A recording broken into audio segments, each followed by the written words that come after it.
¿Le atribuyes tú también a la Iglesia en el ámbito educacional responsabilidad también en esto de la discriminación? Yo creo que obvio. Mi opinión es que no debieran de los colegios católicos ser excluyentes.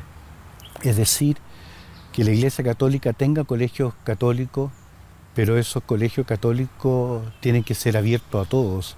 O sea, abiertos a niños que tengan papás separados, a niños que no tengan dinero, a niños que tengan ciertas discapacidades físicas, a niños que no crean en la religión católica, que tengan otra creencia. Yo creo que no pueden haber... Mira, el problema a mí de la educación secundaria es que se ha puesto el acento esto de defender la libertad de la educación, pero ahí hay un matiz súper complicado porque se pone el acento en la capacidad de crear colegios. Yo tengo la libertad de crear colegios, pero no se ha puesto el acento donde yo creo que debiera estar y en la libertad de que yo pueda poner mi hija donde yo quiera, en el colegio cercano a mi casa.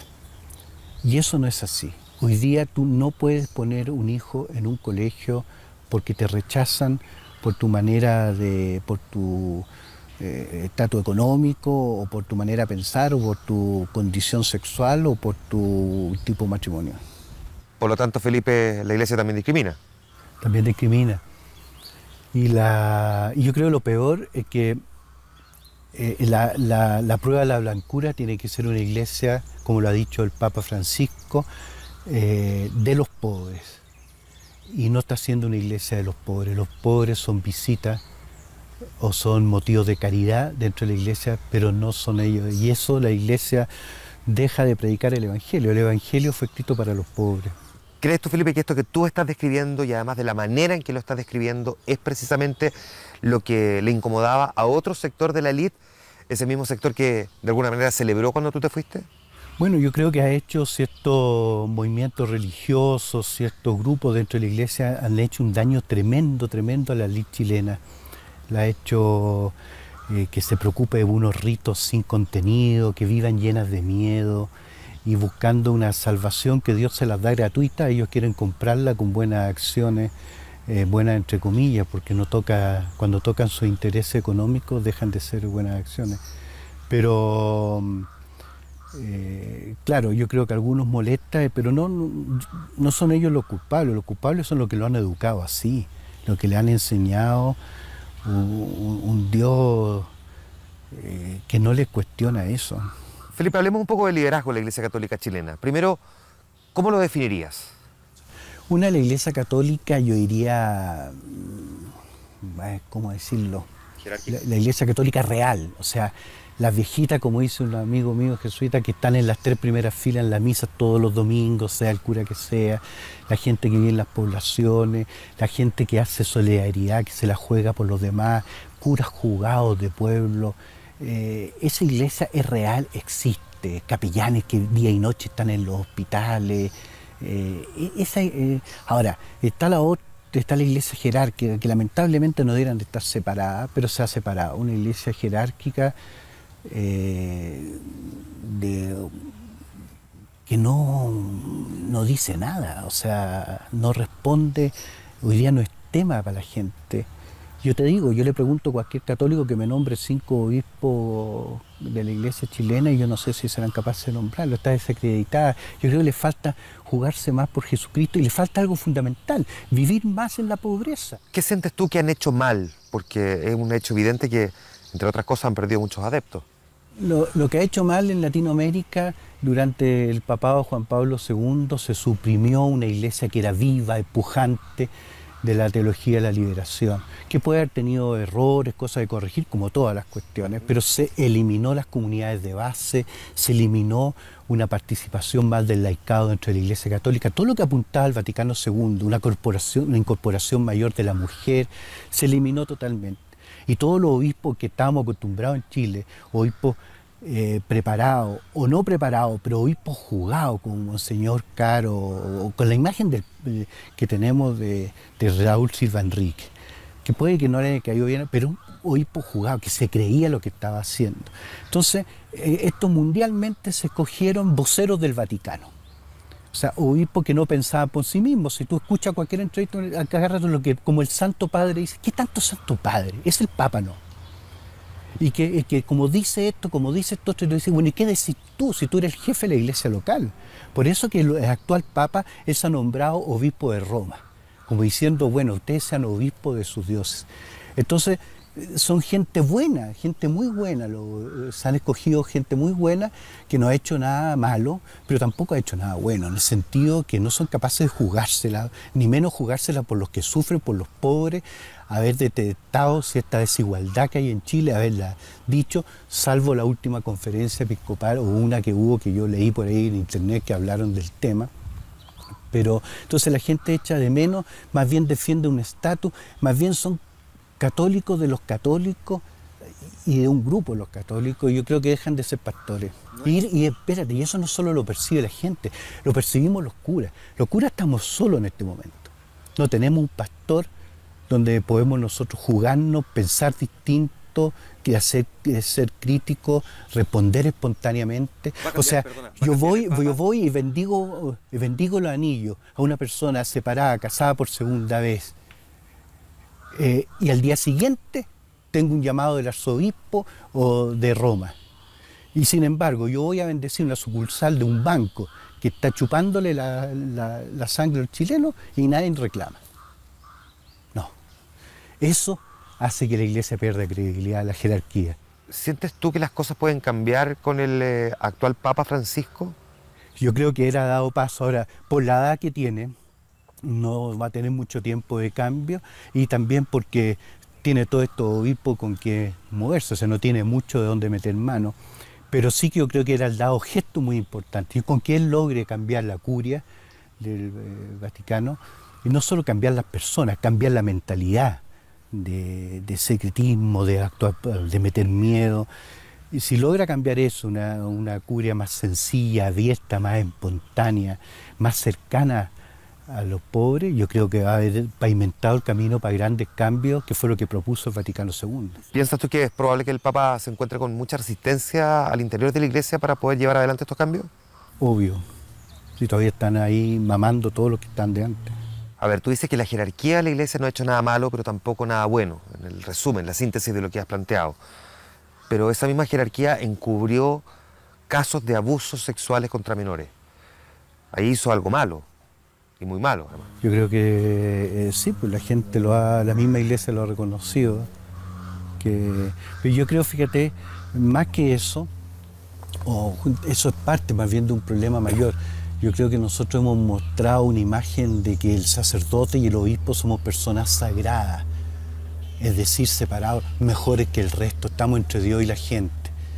Y eso no solo es falso, sino que además nos da desgastado tratar de mantener esa imagen, como nosotros una superioridad moral, y enseñar en vez del Evangelio una moral que nosotros mismos hemos vivido. Entonces, el golpe ha sido mucho más grande. Y yo creo que este nuevo Papa ha tratado de cambiar eso, a mostrarse mucho más espontáneo, más cercano a la gente. Ya, pero entonces recogiendo lo que tú dices, ¿no hubiese sido mejor en ese sentido entonces que tú te quedaras en Chile? Y que es una manera de cuestionar, de decir, oye, aquí es donde tenemos que estar los curas, tenemos que estar en los lugares donde la gente sufre, acompañando a los marginados y a los postergados. Desde ese lugar solamente se entiende el Evangelio. Jesucristo no solo se encarnó, se hizo humano, se hizo pobre. Y eso no lo pueden borrar. Felipe, ¿qué es lo que te hace tan feliz de estar aquí, con todo el drama y sufrimiento que se respira alrededor? Me mueve ser un cura que no puede hablar bien el idioma, hablo suajili, entonces tenía que estar mucho tiempo callado, escuchando y no yo estar hablando. Me mueve estar conviviendo con gente que vive para sobrevivir buscando leña, agua, comida, gente que nace y muere y nadie sabe que ha nacido y muerto, gente que vive en la pobreza extrema, abandonado del mundo, es como volver a la Edad Media. Me mueve poder compartir las vidas con ellos y decirles que no están solos. Y ellos me cuestionan mi vida, me cuestionan mis mañas, me cuestionan mi manera de ser. Yo creo que me hacen más humano, le dan mucho más sentido a mi vida. ¿Y cómo te recibieron? Blanco, los blancos son casi marcianos aquí. Claro, nunca han visto un blanco en el lugar donde estoy. Somos solamente dos blancos los que estamos en todo el lugar. Y yo creo que sí ha ayudado mucho el que me vean con overol y con las herramientas, trabajando con ellos, enseñando, y también hablando suajili, aunque lo hablo mal, hablo todo, el castellano también lo hablo mal, pero hablando, yo creo que eso me ha ayudado mucho. Tú le dijiste, soy de Chile, no van a haber tenido idea dónde queda. Bueno, qué bueno que me digáis eso, porque nosotros hablamos de África, como si África fuera un solo país. Eso es una ignorancia tremenda, y ellos tienen la misma ignorancia con respecto a nosotros. O sea, América es como una sola cosa, y no es así. Después de vivir, después de palpar esta realidad, puede quedar la sensación de que pareciera que esto va a ser permanente, que no hay una salida, que no hay una solución a esta crisis, a este problema. Se unen tus dos preguntas, porque no solo con África, sino que con todos los pobres de todo el mundo, si nosotros los escuchamos a ellos y les preguntamos qué es lo que necesitan, en qué nos podemos hacer socios, yo creo que ya es parte de la solución. Pero no seguir regalando y por debajo robando, o regalando y por debajo destruyendo la dignidad de la gente. Escuchemos lo que ellos tienen que decirnos, que saben sobrevivir sin nada y tienen mucho que enseñarnos a nosotros. Vamos al tema del malestar del que hablábamos hace un rato. ¿Cuáles crees tú que son los problemas más urgentes a resolver hoy en Chile? Sí, yo diría principalmente el problema del clasismo. O sea, si Chile sigue con este clasismo de un sector socioeconómico que impone una manera de ser y que los demás son vistos como en segunda clase, o todos aspiran a crecer de ese sector. Yo creo que si no atacamos el clasismo desde su raíz y frontalmente, Chile le va a costar dar el paso que tiene que dar. Y el segundo, cuestión más técnico, yo diría que hay que el mercado hay que reducirlo para lo que es y dejar de usar la herramienta del mercado para la salud, para la educación, lo que los jóvenes llaman hoy día el lucro. Ahora, perdón, aquí se cruza un tema con el otro, casi con los mismos protagonistas. Estamos hablando del clasismo por una parte y de quienes administran el mercado por otra, que suelen ser, parecieran las mismas personas, o lo que tú en algún momento describiste en una columna como la famosa Cota 1000. Es triste ver un país que se está abriendo. Cada vez vamos a tener más inmigrantes en Chile y eso es bueno, que seamos más diversos. Hemos reconocido al pueblo mapuche, tenemos que darle autonomía al pueblo mapuche, no tener miedo, eso no empobrece a Chile, lo enriquece. Estamos con el problema de Bolivia. ¿Por qué teniendo tanta costa? ¿Qué nos cuesta darle acceso al mar a Bolivia? O sea, pero estamos parapetrados en la Cota 1000. Y una Cota 1000 que está encerrada en sí mismo, que no es capaz de abrirse, no es capaz de pensar un mundo distinto, y sus mismos hijos, los jóvenes, están con otra mentalidad. Quieren un país distinto y quieren un continente distinto. Y quieren ellos que ya basta, porque han visto que sus viejos, que sus papás se han destrozado por un lucro absurdo que le ha chupado la sangre a ellos mismos. Y ese cambio radical quieren hacerlo, pero lamentablemente tenemos este sector que es súper poderoso, que no está abierto a estos cambios. Y yo creo que en parte también porque es un sector muy ignorante en lo religioso, ignorante en lo cultural, viajan mucho, pero viven en un mundo de porte una cáscara de nuez. ¿Te imaginas tú que esa puede ser tu pelea, tu causa cuando te toque volver a Chile? Yo no quiero pelear, estoy viejo ya. No, yo creo mi causa es ser jesuita, jugármelo por el Evangelio. Yo no tengo mayores, o sea, yo soy, yo quiero decirle a la gente lo que Jesús dijo una vez cuando le empezaron a presionar que hablara sobre el reino y todo, y él le contó un cuento de que había un tipo caminando hacia Jericó, algunos dicen que era Curicó, hacia Jericó, y lo asaltaron y quedó tirado en el camino, y pasó un sacerdote, dice el mismo Jesús, y pasó de largo, y pasó un levita que decía eso, que bajó el vidrio eléctrico del auto para mirarlo y siguió el auto. Y pasó un samaritano, o sea, un tipo que no estaba ni ahí, sin embargo se acercó y lo ayudó. Eso no es una moralina para que nosotros ayudemos y demos plata a las fundaciones y nos preocupemos. No, lo que nos está diciendo Jesús, que nosotros éramos los que estábamos tirados en la calle. Nosotros éramos los que no teníamos y habíamos perdido el sentido de la vida, no éramos felices. Y Dios se nos acercó, compartió la cabalgadura con nosotros, sanó nuestras heridas, nos hizo prójimo de Él. Y mientras nosotros no vivamos eso, no vamos a ser profundamente felices, porque eso, si vivimos eso, vamos a vivir lo que está dentro del corazón de Dios. Y eso es lo que yo quisiera hacer, vivir esa parábola del buen samaritano. Porque Dios se me acercó a mí que estaba tirado y no merecía nada, yo quiero acercarme a los que están tirados en la sociedad y no merecen nada.